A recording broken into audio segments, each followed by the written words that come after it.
Assalamu alaikum. Today we are going to discuss our next topic that is about tolerance. लफ्ज़ tolerance का उर्दू तर्जमा ये होता है कि बर्दाश्त। ठीक है जी।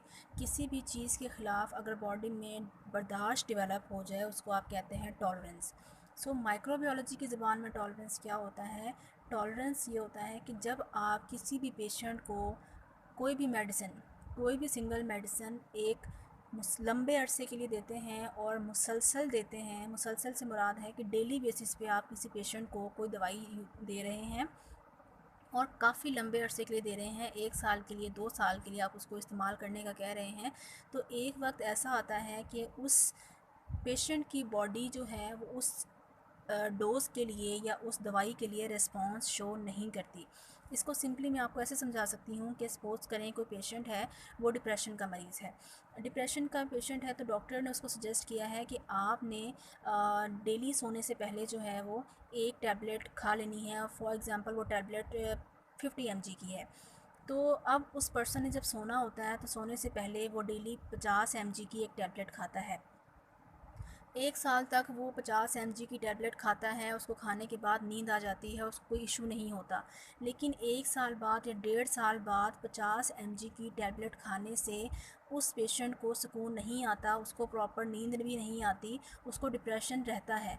तो इसका क्या मतलब है कि जब उसने 1 साल तक या 1 साल से ज़्यादा के लिए लंबे अरसे के लिए डेली बेसिस पे एक ही दवाई को मुसलसल इस्तेमाल किया है, तो उसकी वजह से उसकी बॉडी उस दवाई के लिए रिस्पॉन्स शो नहीं कर रही। उस डोज पे, उस दवाई की मिकदार पे उसकी बॉडी में कोई इफ़ेक्ट नहीं आ रहा, कोई पॉजिटिव इफ़ेक्ट नहीं आ रहा। इसे हम कहते हैं कि उसकी बॉडी में टॉलरेंस डेवलप हो गई है।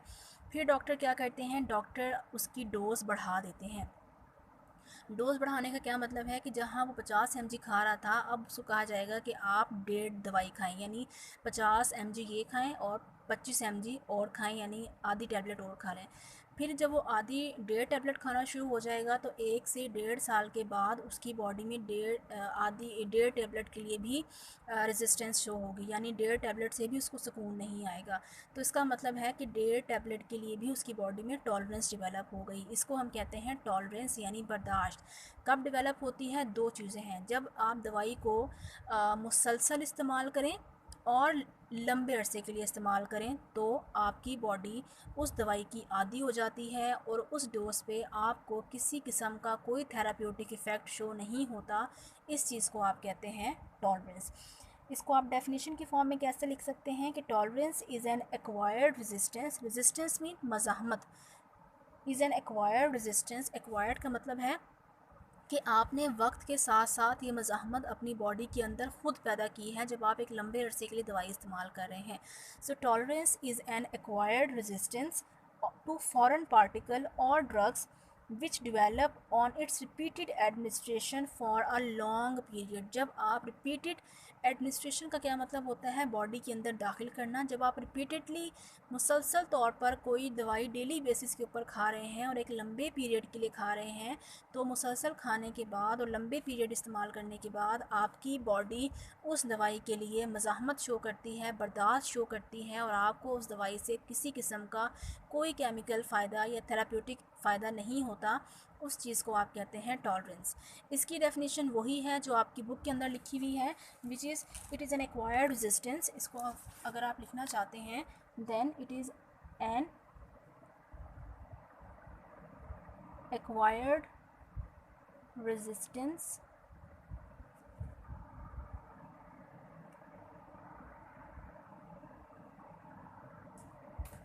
to a drug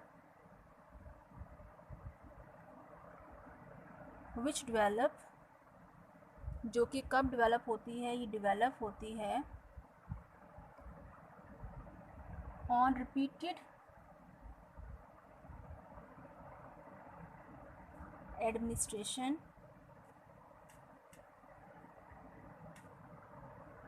for a long period, यानी जब आप एक लंबे अरसे के लिए और मुसलसल किसी भी दवाई को इस्तेमाल करते हैं तो आपकी बॉडी में उसके ख़िलाफ़ बर्दाश्त आ जाती है। इसको आप कहते हैं टॉलरेंस। ठीक है, तो दो चीज़ें आपने ज़रूर लिखनी है, एक तो रिपीटेड एडमिनिस्ट्रेशन, दूसरा लॉन्ग पीरियड। इसमें से कोई भी चीज़ अगर आप मिस करेंगे तो आपकी डेफिनेशन जो है वो गलत हो जाएगी, आपने दोनों चीज़ें मेंशन करनी है। सो आज का जो हमारा मेन टॉपिक है वो है जनाब एंटीबॉडीज़ के बारे में कि एंटीबॉडीज़ क्या होती हैं। हमने पीछे भी इसके बारे में पढ़ा है कि एंटीबॉडीज़ आपके ऐसे केमिकल सब्सटेंसेस होते हैं या ऐसी प्रोटीन्स होती हैं जो कि बॉडी के अंदर डेवलप होती हैं जब कोई भी फॉरेन पार्टिकल या माइक्रो ऑर्गेनिज़म या एंटीजन आके आपकी बॉडी पे अटैक करता है, आपकी बॉडी को नुकसान पहुंचाने की कोशिश करता है, तो उसके ख़िलाफ़ आपके वाइट ब्लड सेल्स की एक टाइप होती है जिसको आप बी लिम्फोसाइट्स कहते हैं। ये बी लिम्फोसाइट्स एक ख़ास किस्म की प्रोटीन्स बनाते हैं, उन प्रोटीन्स को आप एंटीबॉडीज़ कहते हैं। ठीक है। सो आप लिख सकते हैं कि मेरा नहीं ख्याल डेफिनेशन लिखने की ज़रूरत है कि एंटीबॉडीज़ क्या हैं, कि ये बॉडी का ऐसा डिफेंसिव रिस्पॉन्स है जो कि कब बनती हैं, जब बॉडी में एंटीजन आता है।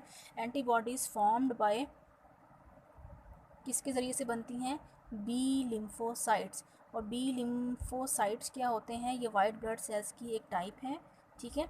और एंटीबॉडीज़ बेसिकली ख़ुद किस चीज़ की बनी होती हैं, ये बी लिम्फोसाइट्स क्या पैदा करते हैं, ये बी लिम्फोसाइट्स एक ख़ास किस्म की प्रोटीन पैदा करते हैं, उस प्रोटीन का नाम होता है ग्लोबुलिन। ठीक है। ग्लोबुलिन क्या है, ये एक प्रोटीन है जो कि एंटीबॉडी बनाती है। एंटीबॉडी को आप रिप्रेजेंट करते हैं ए बी से भी रिप्रेजेंट कर सकते हैं और आप इसको पूरा एंटीबॉडी से भी रिप्रेजेंट करते हैं, आपकी मर्ज़ी है। उसके बाद आपके पास आता है जनाब अच्छा दूसरी चीज़ जो है वो इम्यूनिटी या वो क़ुव्वत मुदाफ़ियत जिसमें एंटीबॉडी इन्वॉल्व होती है, उस क़ुव्वत मुदाफ़ियत को आप कहते हैं ह्यूमरल इम्यूनिटी। जैसे कि एंटीबॉडी मीडिएटेड मीन एंटीबॉडी की वजह से होने वाली जो इम्यूनिटी होती है, जो क़ुव्वत मुदाफ़ियत होती है, उसको आप कहते हैं ह्यूमरल इम्यूनिटी। ह्यूमरल इम्यूनिटी या इसको आप दूसरे अल्फाज में कह सकते हैं एक्वायर्ड इम्यूनिटी या अडेप्टेड इम्यूनिटी। ये हमने पीछे पढ़ा था कि एक्वायर्ड इम्यूनिटी या अडेप्टेड इम्यूनिटी वो इम्यूनिटी होती है, वो क़ुव्वत मुदाफ़ियत होती है जिसमें एंटीबॉडी इन्वॉल्व होती हैं। मीडिएटेड मीन की वजह से, एंटीबॉडी की वजह से होने वाली जो क़ुव्वत मुदाफ़ियत होती है उसको आप क्या कहते हैं, उसको आप कहते हैं ह्यूमरल इम्यूनिटी। अब एंटीबॉडीज़ कितनी टाइप्स की होती हैं, अगर आप एंटीबॉडीज़ की टाइप्स देखें तो एंटीबॉडी बेसिकली 5 टाइप्स की आपके पास आती हैं। ठीक है जी। पहली आती है एंटीबॉडी को आप दूसरे अल्फाज में हमने कहा कि जनाब एंटीबॉडी ग्लोबुलिन प्रोटीन की बनी हुई होती है, इसको हम इम्यूनोग्लोबुलिन भी कहते हैं। आई से मुराद है इम्यूनो जो कि इम्यून का सिस्टम बनाती है और जी से मुराद है ग्लोबुलिन। एंटीबॉडी को आप ए बी से भी रिप्रेजेंट कर सकते हैं, एंटीबॉडी को आप आई जी से भी रिप्रेजेंट करते हैं। आई जी क्या शो करता है, आई जी शो करता है इम्यूनोग्लोबुलिन। लिहाजा जो हमारी पहली एंटीबॉडी होती है उसको मैं आई जी लिख सकती हूँ। आई जी के क्या मुराद है, एंटीबॉडी एम। फिर आपके पास आती है आई जी जी, इसका क्या मतलब है, एंटीबॉडी जी। फिर आपके पास आती है आई जी ए, इट मीन्स एंटीबॉडी ए। फिर आती है आई जी ई, इट मीन्स एंटीबॉडी ई। और आई जी डी जिसका मतलब होता है एंटीबॉडी डी। तो ये 5 एंटीबॉडीज़ होती हैं और ये पाँचों की पाँचों एंटीबॉडीज़ मुख्तलिफ़ जानदारों के अंदर मुख्तलिफ़ टाइम के अंदर बनती हैं। जब भी कोई एंटीजन आपकी बॉडी के अंदर दाखिल होता है तो फ़ौरी तौर पर जो एंटीबॉडी बनती है उसको आप कहते हैं एंटीबॉडी एम। इसको हम दूसरे अल्फाज में कहते हैं this is a primary antibody. ऐसी एंटीबॉडी जो कि एंटीजन के एंटर होने के फ़ौरन बाद या with in the seconds, with in minutes बनती है, उसको आप एंटीबॉडी एम कहते हैं। ठीक है जी। यह प्राइमरी का क्या मतलब है कि ये वो एंटीबॉडी होती है that first appear in the circulation, circulation mean blood के अंदर, in circulation when an antigen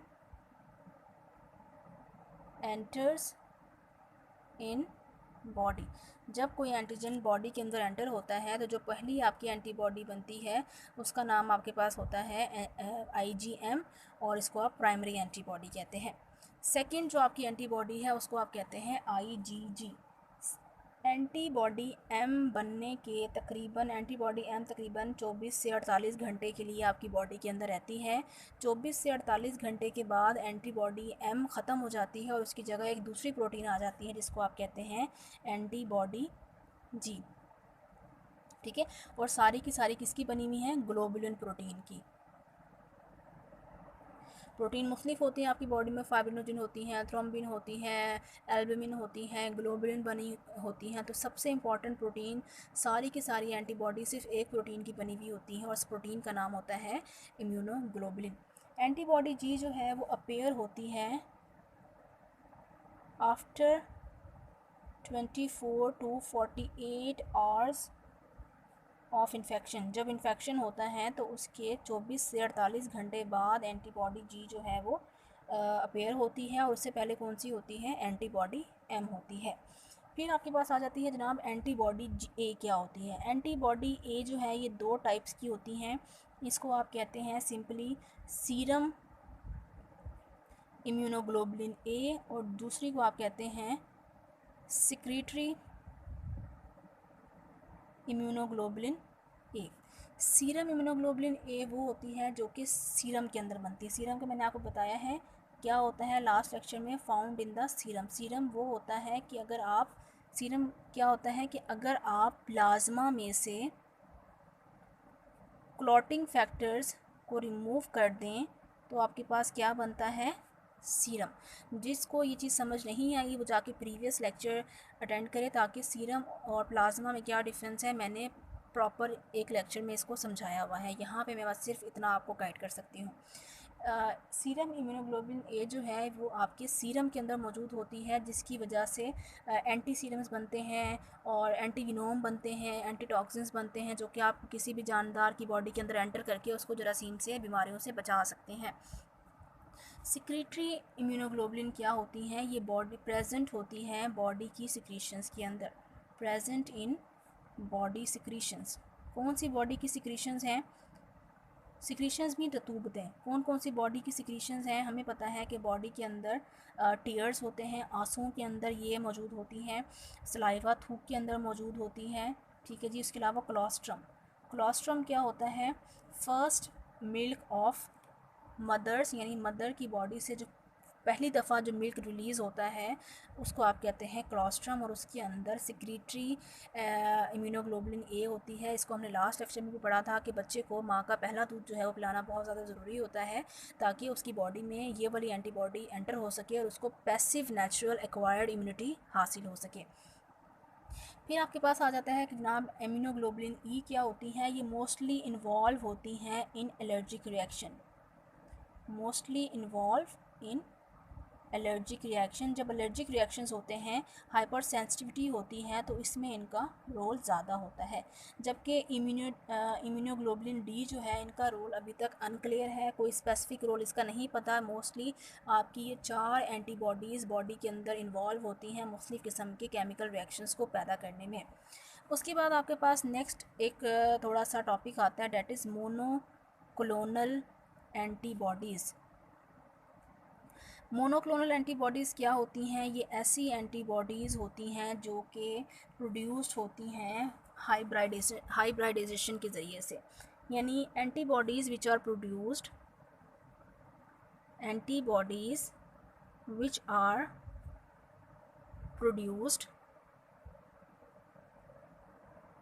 from hybridoma cell produced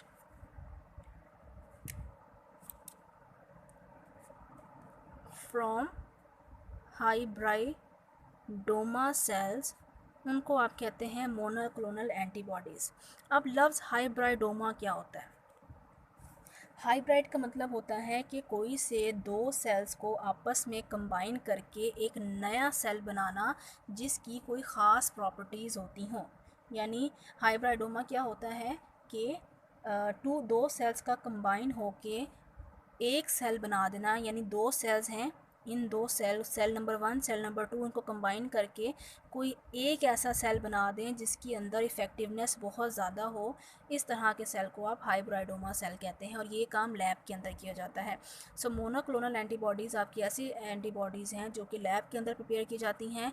ये मुख्तलिफ़ किस्म की एंटीबॉडीज़ को आपस में मिलाया जाता है और उससे एक ख़ास एंटीबॉडी बनती है जिसको आप मोनोक्लोनल एंटीबॉडी कहते हैं। अब इसके बहुत सारे इस्तेमालात होते हैं। इस मोनोक्लोनल एंटीबॉडी को आप इस्तेमाल करते हैं डायग्नोस्टिक किट के अंदर। डायग्नोस्टिक किट क्या होती हैं?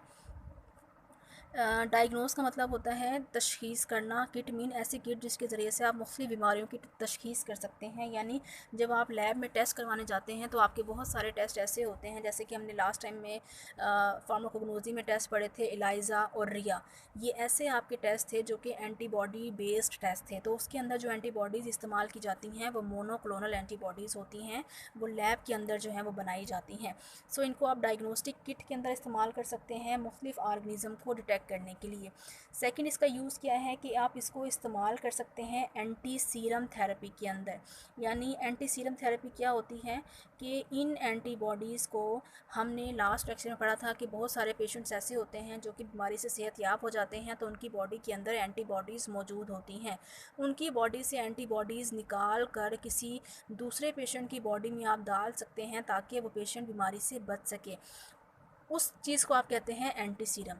उस पेशेंट की, हेल्दी पेशेंट की बॉडी से जो आप एंटीबॉडीज़ निकालेंगे वो एंटीबॉडीज़ एंटी सीरम कहलाती हैं। उस एंटी सीरम को आप किसी दूसरे पेशेंट की बॉडी में एंटर करके उसकी ज़िंदगी बचा सकते हैं। इसको आप कहते हैं एंटी सीरम थेरेपी। इसके लिए भी मोनोक्लोनल एंटीबॉडीज़ इस्तेमाल की जाती हैं। इसके अलावा इसको आप मुख्तलिफ़ किस्म की रिसर्च के अंदर इस्तेमाल करते हैं ताकि आप इम्यून रिएक्शंस पे मुख्तलिफ़ रिसर्च कर सकें, ऑर्गन्स को ट्रांसप्लांट कैसे करना है इस पे मुख्तलिफ़ रिसर्च कर सकें। तो रिसर्च के अंदर इसका बहुत ज़्यादा इस्तेमाल है कि हम किस किस तरह से एंटीबॉडीज़ को फ्यूचर के अंदर इस्तेमाल कर सकते हैं। सो ये था आपका आज का टॉपिक अबाउट एंटीबॉडीज़। इसमें कोई भी मसला है तो आप मुझसे पूछ सकते हैं। Thank you so much.